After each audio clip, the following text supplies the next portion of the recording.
Hey everyone, my name's Arias, and welcome to the Thoughtful Free Space, putting your mind to things you might not normally think about. One of the biggest names going around this year has been Pokemon. It's the 20th anniversary this year, and they've been doing a lot of exciting things. The most exciting, in my opinion, being the 7th generation games, Pokemon Sun and Moon. Every generation, these games improve on both graphics and mechanics, and this one is amazing from what I've seen so far, and I am extremely excited for these games. At this point, if you don't know, a lot has been revealed, including the mascot legendaries for both games, first shown in May and officially revealed in June.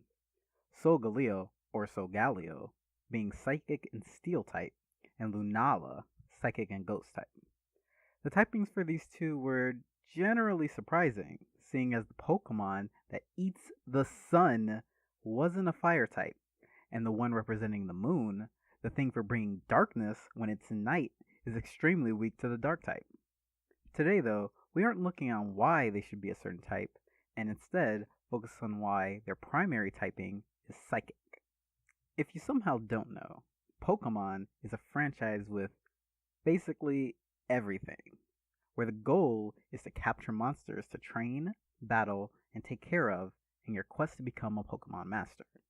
When we talk about a Pokemon's type, it's referring to a Pokemon's innate powers. A water type controls water, while a fire type can control fire. When the games first came out, there were only 15 types. Currently today, there are 18 types with the addition of Dark, Steel, and Fairy. Psychic, one of the original typings, was the most powerful in the first generation, due to mechanics, and remains to be one of the best typings today. Now, a Pokemon can have two type classifications. By that, I mean a Pokemon can be a single type, like pure water, or a mixed type, like water and grass. The mixed typing is interesting, since this means a Pokemon has both a primary and secondary typing. If you don't get it, just think of coffee.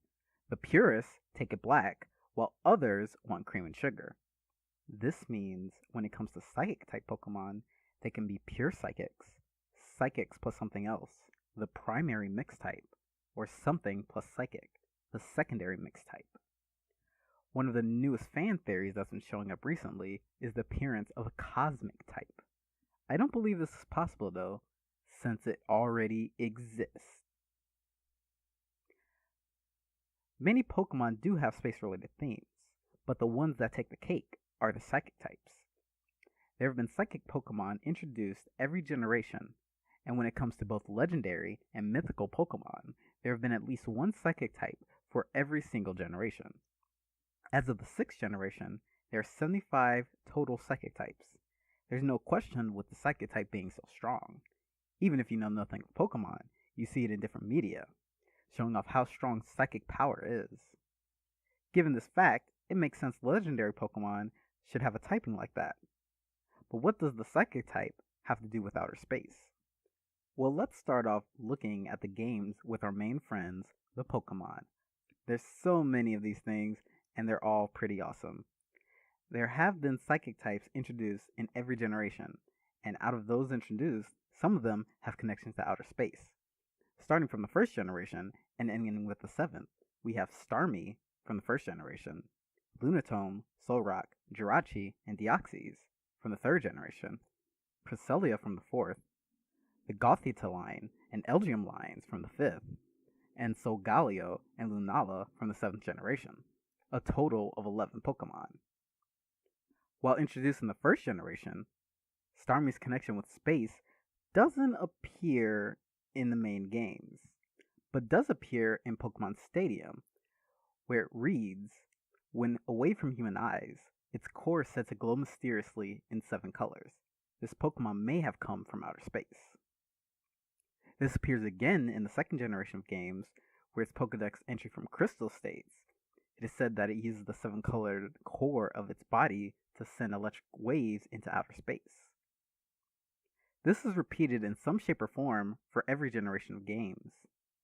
The strongest support comes from the 3rd generation, with multiple space psychic types, with Lunatone and Solrock both being meteorites with the rock and psychic type.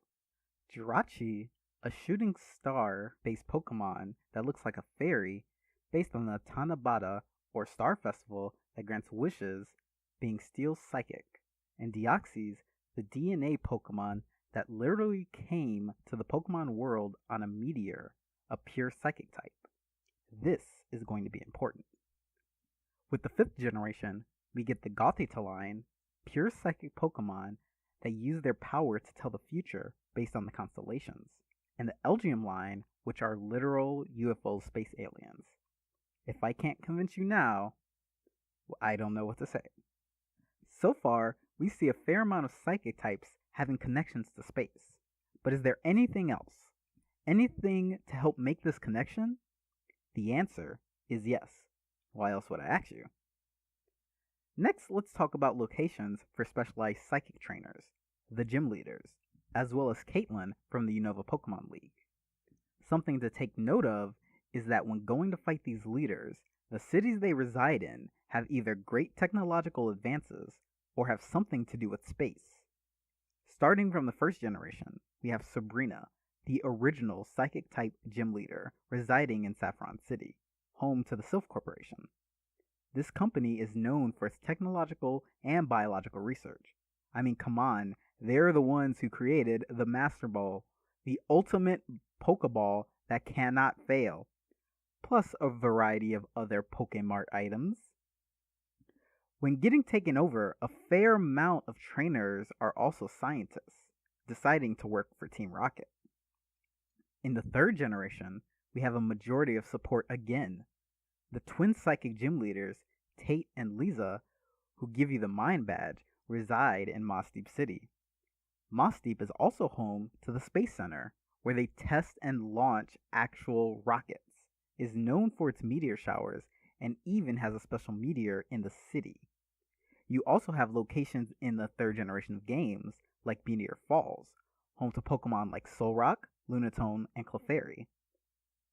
Caitlin from the Unova Pokemon League is one of the Elite Four members, and when you enter her chambers, you're lifted by some weird power, and the background is filled with stars. The same is true for Olympia, the Psychic gym leader in the 6th generation, who not only wears a Galaxy Cape, which is said to enhance her own psychic powers, but whose gym is also covered entirely with different galaxies and Pokemon-related constellations. Again, we see Pokemon like Lunatone and Staryu, the pre-evolution for Starmie. We will toss out some honorable mentions though, the first being Espeon and Umbreon, Pokemon that evolved by day and night respectively from Eevee, related to the day and night cycle, which is controlled by the sun and moon. We also have Cresselia and Darkrai, psychic and dark types respectively, who are related to dreams and the moon, with Cresselia being the lunar Pokemon. This isn't to say psychic types are the only Pokemon related to space. The fairy type Clefairy and its members are hinted to have connections with space, evolving via moonstones and living in Mount Moon. You also have Rayquaza, a large dragon that lives in the ozone layer of the sky and can survive space conditions. The ozone layer is located in the stratosphere. If you don't know, here's a relative idea of how far away that is from us normally. It's not really outer space, but it's pretty close. Even one of the new 7th generation Pokemon, Minior, the meteor Pokemon, is also space related, collecting the detritus in the stratosphere, with the rock and flying type. So given what's been said so far, there's a fair amount of evidence.